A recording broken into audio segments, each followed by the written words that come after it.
Hi, everyone. I'm Rebecca Nedelka, your realtor mom, and welcome back to my podcast. So today I am sitting down with someone that I truly look up to. She is a mentor, a coach, a realtor who I very much respect in the industry, Jacqui Bowman. She is also with eXp Realty, and she has helped many agents build a solid business career and just learn how to become a better agent. So we've been through one of the toughest markets we've probably seen in a while. Right. And I just wanted to have Jacqui here because she does coach so many agents and helps us figure out how to do our business better. So Jacqui, do you want to start by telling us a little bit about you and what you do and how you help people? Sure. So thanks, Rebecca. And I'm super proud of Rebecca just for the fact that she's doing a podcast, she's getting online, and she's doing video and the things that a lot of agents have fear around doing. So congrats to you. Thank you. It's been a pleasure watching you grow in your career. And I met you maybe a year and a half ago. We haven't known each other that long. She actually met me When did I meet you? 3 years ago, but I was brand new to eXp. Oh, yes. I met her and Ryan At the airport. on the way back from like, oh, you're eXp EXP. Con. And because I didn't know what I was doing, but I've gotten to know Jacqui. So yes, we really met about a year ago. Yeah. So I've been watching Rebecca grow, and just for the short time that you've been in this industry, the impact you've made. I'm sitting in your beautiful office. I just couldn't be more proud of you. So I'm excited, and it's an honor to be here in your podcast.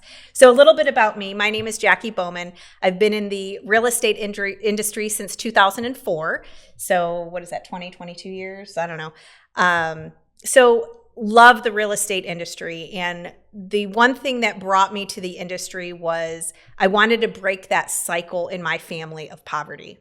And I always grew up where, it was you work a 9 to 5. Even if you don't like your job, that's just what happens. That's just how the world works. And I was introduced to real estate early on in my late 20s, probably 28, 29 when I got licensed. And it's just been an amazing, life-changing career. And before real estate, I was a preschool teacher. So that caring, heartfelt part of me, that's what I love to bring to agents. And I just feel like if I can do this and I could change the trajectory of not only my own life, but the legacy of my family by getting into real estate, just touching more agents and helping them get every bit of juice out of this industry that they can. If I can do it, you can do it. And so that's my passion. And it's very evident as an agent because every time I talk to Jacqui, she's super motivating. She's very, very successful. Like I said, she's a coach. And even when I talk to her, almost a lot of our conversations, they're like, I'm like, Jacqui Bowman told me this. And it's this mini lesson on things that I can do to shift my business in real estate. So a lot of people I feel like real estate's so cutthroat, but really it's not, and it doesn't have to be. She's a perfect example of helping other agents grow and sharing the knowledge and inviting agents to different things. I get invited to Jacqui's events, and when that started happening, she doesn't know this, but I was so excited because I'm like, oh my God, Jacqui invited me to her event. Like, I was super excited. Aww. So, one of the things that I want to kind of start with is new realtors, and what is one of the things that new agents might get wrong and think about being a realtor? Like, what are some of the myths maybe? Yeah, so I think the biggest lesson for new agents or anyone even thinking of going to real estate school that I love for them to take to heart and understand truly is that when you decide you're going to become a real estate agent, you are deciding to become an entrepreneur. Mm-hmm. And an entrepreneur is someone that is going to grow their own business. No one is going to hand it to you. I don't care what brokerage you join. I don't care what team you join. No one is giving you a lead for free. It is going to cost you, right? So you can either earn leads and grow your business yourself, or you can pay for them, right? So what I like to tell agents is you've become a true entrepreneur. You just happen to join under the umbrella of real estate. And so really coming in and understanding no one, as much as I would love to say this about our industry, that, I'm going to take Rebecca under my wing and I'm going to take her on this ride and show her everything. And that's not what happens. Rebecca has realized she's a true entrepreneur and she is going to swim in this ocean and she is going to make it.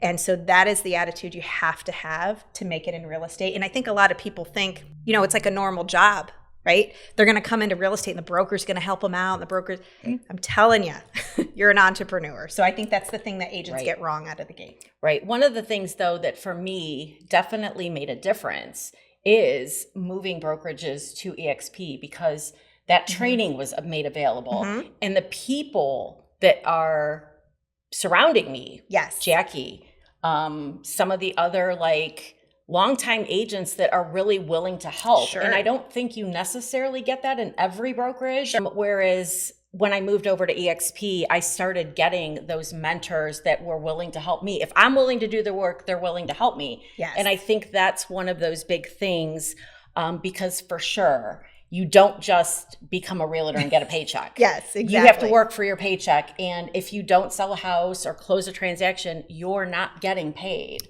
Right. And so I think too, with that being said, EXP is a little bit different because we're all financially aligned. We all have stock in the company together. And so even though Rebecca and I aren't directly financially aligned, by me helping Rebecca and Rebecca helping her agents, we all collaborate as one.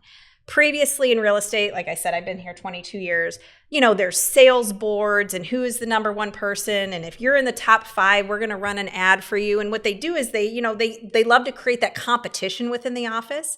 So people covet their secrets, right? If I give Rebecca my secret and she becomes number 2 this month and I slip down to number 4, well, that would be bad for me, right? And so all of that has been the way it's been for years in real estate. And EXP's broken all of that because I want Rebecca to win. Because the more Rebecca wins, the more EXP wins, and the more EXP wins, the more I win. Right. And so that's the biggest difference. So yes, I appreciate you bringing that up because I might not be tucking you under my wing, but it's that environment of people in collaboration that's going to actually elevate you in your entrepreneurship. So all of the resources are there. You have to make sure you have an environment where they're there, but making sure that you're actually doing the work. And it's tough work to be an entrepreneur. It is tough. And she does take a lot of agents regardless, because we aren't in the same necessarily organization within EXP, but she's local. And even though she's local, she's not my competition. She's a very valuable resource to me and helps me grow my business. And that's unique. And I love that. And I really appreciate everything that Jacqui has done to help me grow as an agent as well. So with all of that, there's still a lot of new agents. And what do you think one of the biggest challenges that you see new agents facing is right now? In today's market, I think the biggest challenge, to be honest, just taking away all filters, is we are in a very difficult market.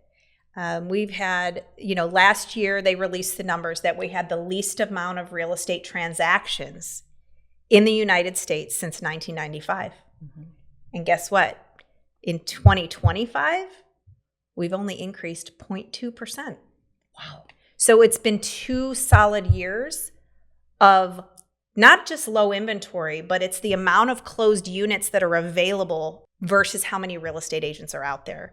So even though it's been great for sellers, right? There's still in some markets getting over list price and things like that. The amount of units available to agents is low. And by the way, if you want a quick tip, it's around 30 to 33% of transactions in 2024 and 2025 are investors. So if you're not working with investors, go there. But we won't get off track. Right. Just wanted to let you know That's true, though. But if you're looking for units, tap into investors. Right. Yep. And I've gotten some of my units are definitely coming from investors. They're usually closing quicker. It's a lot of work in a different way, but you definitely can get your transaction count that way. And what I will say about going back to the question, what do new agents face in this market? It's a tough market. And if you can outwork the agents who are exhausted, who were used to the easy market, right? I mean, and when I say easy, 2020, I don't want to say it was easy because we had COVID. 2021, we had a lot more units and we had a lot more to go around. Those agents are getting exhausted. They're getting defeated and they need motivation. Whereas you're new into the market. That was the best thing that happened to me. 2008 and 2009, I doubled my business each year in the worst market in history. But that actually is what gave me the traction to become a top agent. Right. So if you can make it and grow in a tough market and you're new, I would count that as a blessing. Right. That it's tough in the beginning. So, yeah, that's a great perspective on that, because it is definitely a tough market. And people will ask me, well, oh, your business must be suffering. And my business isn't suffering. I'm on track. And I shouldn't say this yet, but I have passed my second icon for the year. Nice. So it's possible. You just have to do the work. And yes, a tough market, if you have the right mindset, you are going to succeed. I definitely think that I was at a training earlier this week, and I found it really interesting to know that there's, in 2024, 70% of all agents had no sales. Yeah. So there's a lot of agents out there, but not all of them are willing to do the work, or they're just not in it. And so like Jacqui said, if you're willing to surpass and do the work to get past those agents that aren't looking to continue to grow, it's possible. Yeah.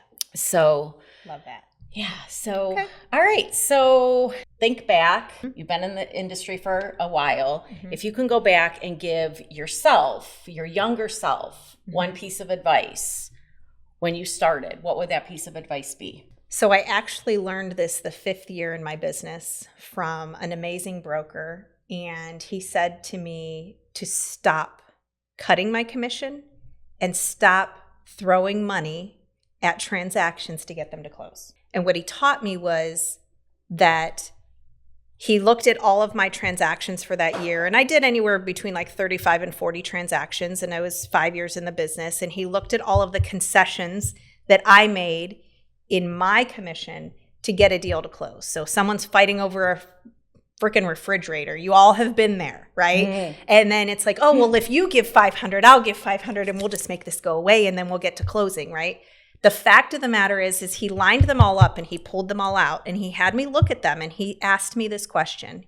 He said, which one of these would not have closed if you didn't give that money? And I just looked and I didn't really know what to say. And he said, all of them would have still closed.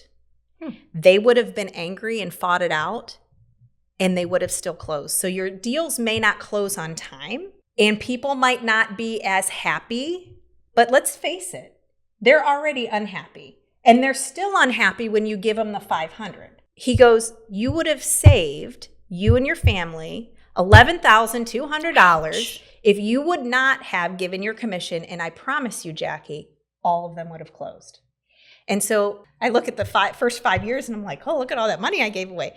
They would have still closed. So it's usually we throw money at things. And it's not because I needed to pay my mortgage or I needed that closing. It's just something that we did, or we cut our commission.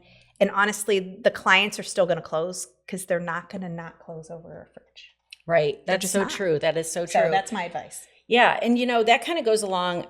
We get asked, obviously, all the time about cutting our commissions. Right. And some agents, and this is one of the things that I've learned, and in the trainings that I've gone to, we learn how to handle some of those objections that we get. And one of the questions is always, well, this agent's willing to cut their commission.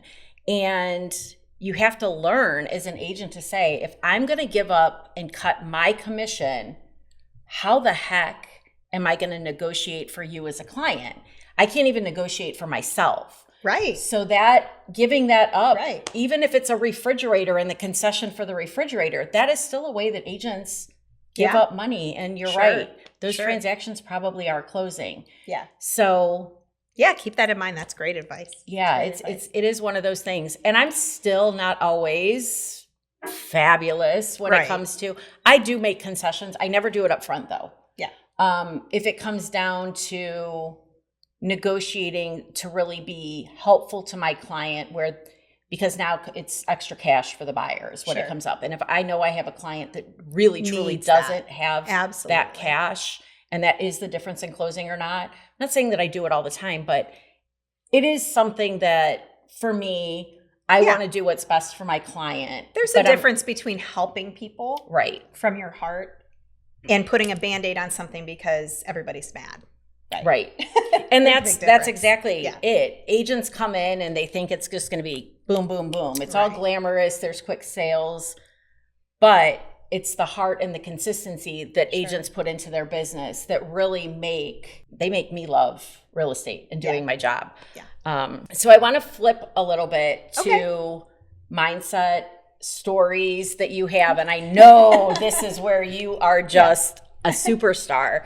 So you coach, you mentor lots of agents. Yes. And what mindset do you think separates the agents that are successful, succeed versus those that give up? What kind of mindset do you think it takes for those agents? So I think it takes two things. The first thing I'll touch on is confidence, and the second one I'll touch on is planning. And a good way to capture the confidence is, I'm sure you've met other real estate agents out there that are not the smartest people. And they're making a crap ton of money and they're not the smartest people. Okay. So my question to you would be, do you have what it takes? The answer is yes. You are smart enough. Again, if I can do this, you can do this. I have a 2-year associate's degree in early childhood education. I taught preschool from community college. That's it. There's not a whole lot there that is needed other than you being committed to what you want to learn and really master this business. And so it's that there are other people doing it and you're smarter than they are. So let's go, right? So that's number one. You can. And then the second thing would be to actually not have a plan B. And when I said planning, it actually means you don't actually have another plan. So many agents are like, I'm going to try real estate. I'm going to do this for 2 or 3 years and see how it goes. And if this doesn't work, I could always do this. If you have that, you're done. Burning the boats and burning the past and committing to the fact that you're a realtor and not having a plan B, to me, is the success of other people. I'm sure the thought doesn't cross your mind like, well, if this doesn't work out, I'm going to do something else. Like, it's not succeeding is not an option. Right. And I came into real estate a little bit differently. My previous job, I had the owner of the company tell me that I was dumb for leaving her company and that I will never make the amount of money in real estate that I made with her. And my instant mindset was, challenge accepted. I'll be back to you soon. And guess what? That was when I made the shift to EXP, and I was able to go back, and I think 6 months, guess what?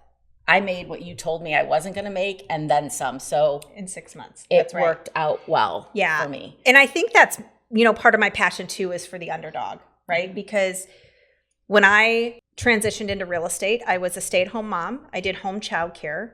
I had a 3-year-old and a 6-month-old. And I got my real estate license to just help out a top agent, do their open houses for them, maybe do some showings, that kind of thing. And I realized that I was opened into an industry that could change my entire life. Mm-hmm. And so at 6 months, I decided to send my son to daycare somewhere else. And my entire family thought I was crazy. And I even got she's out there pretending she's a realtor, right? And so there's one of those things where it's like, bring it on. Right. Right. So now I have to prove everyone wrong. So really not having a plan B, I knew that real estate, there was no one above me that was going to tell me what I could make and that the sky was the limit. And it really is. If you can outwork people and you can learn to work smarter, not harder, and find the right mentors and find the right coaches, the sky is the limit in this industry. And honestly, I'm a believer. No one really out of high school, a few people got into real estate right out of high school. We are blessed by the fact that we stumbled upon this industry to where the sky is truly the limit. Yeah. And I can be in this industry for less than $3,000 a year. I don't have to carry inventory. Like, this is a blessing. It's our job as an entrepreneur to lift that up and go do what we need to do with it. Yeah. And I don't have a plan B. There's no options. I really don't have a plan B. The successful people do not have a plan B. So they've burned that. That's really interesting that you brought that up because I never thought about it that way, but I don't have a plan B. That's what separates the agents. My plan is real estate. And I love it. I really do. You know, I got into it a little bit differently. I didn't have little kids. My kids were grown. So for me, I was fortunate enough to be able to build my business and not have to worry about taking kids here and there. My kids were old enough to drive. One was moved on and whatnot. So I got in very late. And there's a lot of times I ask myself, why didn't I do this sooner? And maybe things would be different if I would have done it sooner. And I don't know. It wasn't too late. So if you're thinking about it and you're thinking, oh, I'm too old for this. This will be my third career. Don't worry about it. Just get in when you can. It will take a couple years to get things going, but just know that it's totally worth it. Right. Totally it is. I wholeheartily agree with that. So with the mindset, you're a coach, and I'm sure I know you have tons of clients, but is there a client that you can think of that really turned their career around because they shifted their mindset and they changed the way, listen to you, because I know that you are really good at guiding people and giving them the tools, someone whose career changed from a mindset shift? Yeah, so there's one agent in particular I can think of that was in the business about 5 years, and she was actually pretty close to me. And you know, when you're close to someone, it's kind of like a mom talking to her daughter, and they don't hear you anymore. Right. You know, they don't hear you, and it's like, oh, I believe in you. And she's like, yeah, of course you do. You're my friend, you know, whatever. And I took her to a Glover U event and brought her with me there, and to have her be exposed to other people that are generating at a high level, something just clicked with her. And she finally got the confidence to just go after it and believe that if she went after it, she could get it. And she went from doing 8 deals first half of the year to doing 18 deals second half of the year. That year that, you know, I took her on that 3-day conference, and she's been off and running ever since. And That's amazing. And she's on panels and things for the past 2 years. So she's been in it about 7 or 8 years. But I think what happened too was her mindset shifted in her confidence in herself. So when we have personal things going on in our life, or there's someone else that is influencing us or holding us back, we have to cut those ties and set boundaries and protect ourselves and move forward. And so I think that was part of it too, but she's just doing amazing. So I would just say exposing yourself and getting yourself into the rooms with people that are batting at a high level. Absolutely. And then also releasing and creating boundaries for yourself to protect your future. Yeah, and I can say that for me, that is really one of the things that shifted. I had a major mindset shift for sure.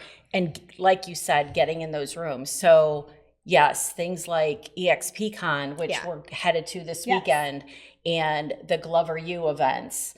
I had never gone to a Glover U event. And I know that, EXPCon, they're gonna, you know, we're going to get people wanting to sell us their product and things like that. But you're hearing such amazing stories. You're getting extra tidbits of information, and it really does impact your mindset. Sure. And then Glover U, it's a different, and I hear a lot of the same things from event to event, but hearing those same things, you start to really think, this is what works, and shifting your mind to really embrace the things that you hear. And I've been an agent now for 5 years, and I didn't need a coach. I'm doing just fine on my own. And I finally pulled the trigger and hired a coach, and freaking awesome. I love it. And it's a Glover U coach. And it was going to events with Jacqui that made me realize that, you can still grow more. And so, I pulled the trigger on things. I know that, these things might cost me a little bit, but the return is going to be much greater. And it's investment on myself, taking away some of those tasks that I can do, but I can do so much more with my time if I give up those tasks and just pay to have them done. So I did do that too. I love it. So cool. So for you at this stage in your career, what does success look like for you? So success for me personally now is doing what I want, when I want, with who I want. That is where I'm at in my career. I was very fortunate to, be called by David Best, my sponsor at EXP, a long time ago. So that has definitely helped me. My coaching business has helped me. I've done that for 8 years. And so really just being in my passion zone, it was funny because 8 years ago, before I launched my own coaching business, my coach asked me this question. He said, what do you ultimately want to do? And I said, you know what I would love to do? I would love to lay on the beach. Nobody knows I'm there with a headset on. And I would like to be coaching agents into confidence and getting paid for it. And guess what? That's what I get to do. You do. So he goes, but this is the key thing. He said, well, what is stopping you from becoming a coach now? And I'm like, oh, well, I feel like I'd have to get certifications and I'd have to take this and I'd have to take that. And he goes, well, how many people do you coach right now for free? How many people have you impacted and helped already? And so he really gave me the confidence to just go out and launch and do that. And since then, I've gotten my success certification and I've done all those certifications. But I didn't wait. I launched my coaching business without one certification. And I got my first $300 a month client and it just went up from there. So I would say that's what success looks like for me is, having that vision and then just going after it and don't make excuses for why you're not doing it. Right. Just do that. And success isn't necessarily the same for everybody. Everyone. And that's okay. Like we all have a different idea of what our success is going to look like. And your success today, I'm sure, isn't the same as what success looked like for you even 10 years ago, 5 years ago. And 10 years from now, it'll be different. Right. I'm like, I already know where I'm going 10 years from now. So. Right. Okay. So I always ask every guest because I'm a mom and you're a mom. Okay. And we like to give a little bit of tough love. Sure. So if you could really get real and think of what tough love would you be able to give to a new agent right now? What would you give them as your tough love? I would say that, and it might go back to something I already said. That's okay. Outwork everyone else. Just set a time frame of you know what, if I do this for the next 3 years and do what no one else is willing to do, I can live the rest of my life like no one else. And I know someone said some kind of, quote that is like that, and I can't think of it right now. But that's what I would say to you is really hone in on there's enough top agents out there. There's enough masterminds out there. There's enough resources out there for you to see what needs to be done. Mm-hmm. And by the way, true intrinsic giving leaders, they gravitate to people like Becky. We gravitate and we're like, I want to see her shine and succeed and give her anything she needs. That's what fuels us. That's our passion zone. So if you're that agent who's willing to outwork everyone, the minute you get around good leaders, they are going to pour into you and give you whatever you need. They really do. They just will. I've been blessed with the people that I surround myself with. It's such a blessing. And yes, I joke at the beginning that I really met Jacqui 3 years ago in an airport, but I was probably not in the right mindset. I was like, all right, I just joined EXP. I'm going to go to Vegas and have a good old time. And I didn't just go and have a good old time, but I wasn't necessarily where I was in the same mindset I am today. And now I look at it and think, wow, I know Jacqui and she's sitting here with me on a podcast, and what an honor that is, because she is a wealth of knowledge. And she's right. If you are willing to work for it, these amazing people will help. And I love that about the I'm business. always like, if I'm not the person, like if you told me you wanted to do some kind of AI generating internet lead thing, I'm going to be like, I'm not your girl, but let me connect you with a leader who is. Right. And that's just what we do. That's just what we do. For sure. Yeah. So if you can think of something that all agents, and whether it be new or me, I always said that I was new, but I guess I'm not you are anymore. Not allowed to say new anymore. I know. You told me that at one of so we were at a Glover U event, and I said, well, I'm a new agent. She's like, you're not new. Okay, so I'm not a new agent. So someone who is new, or someone like me who's been in the business. Yeah, sure. What's a habit or system that we should make sure that we implement this year? So, I would say, I was just focusing on this morning with our agents, is really getting clarity on your calendar and where you're spending your time. doing time audits and really looking at what is actually having an impact on your business and what are the necessities that need to be done. What are great focus days? What are buffer days? I know this will be on YouTube year round, but we're approaching the holidays right now. And so what days are you working? What days are you not working? Giving yourself that breathing time and time with your family and your pets so that you can refuel yourself. Mm-hmm. But then when you're working, making sure that you're getting a return on your investment of time and just that focus. I mean, we're all so distracted. So I would say, going back to the questions, habits and systems, clarify your calendar and do monthly planning. One of my coaches, he taught me how to do Sunday planning. Every Sunday, take an hour out, plan your week. What appointments are on your schedule that you're not going to get an ROI on? What did you say yes to that you really should have said no to? Get out of them. Right? You've got to have boundaries. You've got to have standards. Champions audit their time. Champions audit their time. And so I brought up Gary Vaynerchuk this morning. I was like, what do you guys think Gary V's calendar looks like between now and the end of the year? Do you think he knows every day what he's doing and is he accountable for his time? Like, we are all champions in this room. And if you're not a top agent yet, you're going to be if you're that attuned to the intention of your calendar. So I would say calendar is number one, and number two is, once you figure out what that is, committing to it, right? And actually following through with that. I'm more of one where it's like, you don't have to do from 8:15 to 8:30 and then 8:30 to 8:45. Like, I'm not all about the micromanaging of the minute, but it's more about, in this 2-hour period of time that I'm in my office working at my desk, these are the must-do activities that have to happen weekly and happen daily, because I'm only going to be there Wednesday and Friday. These are the weekly things that have to get done in those 2 hours of time. So that's my advice. And I need to take your advice. We all do. I need to take my own advice. That is one of the things that I'm personally working on. And I consider myself, I'm doing well in my business, and my calendar needs attention. I know this, and I'm not unlike anybody else. There are things I don't want to do, and there's things that I don't like doing. And I'm trying to force myself to still do those things, because it's part of growing and it's part of building your business. You have to be able to do the uncomfortable things to become successful. Sure. And I'm still myself, even though I'm not a new agent, I'm still learning how to make those changes.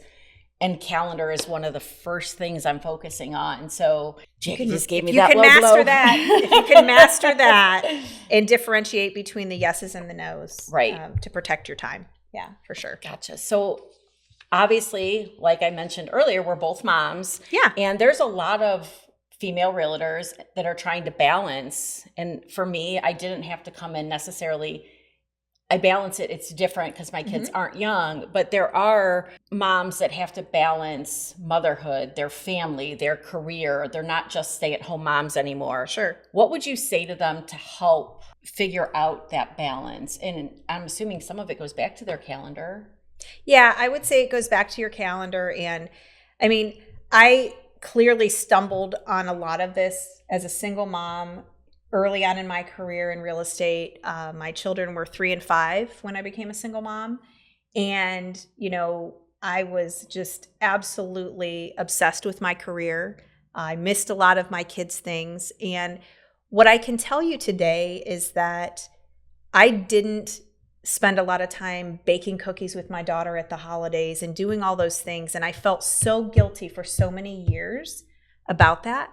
But the cool thing was she was doing that with my mom. And so I'm grateful that she had a great grandmother that was there with her. But at the same time, like, even she made me feel guilty. Like, you work all the time, you're never with your kid, da da da da. And my daughter thanks me today for the fact that I've created opportunity for her that she would have never had. Mm-hmm.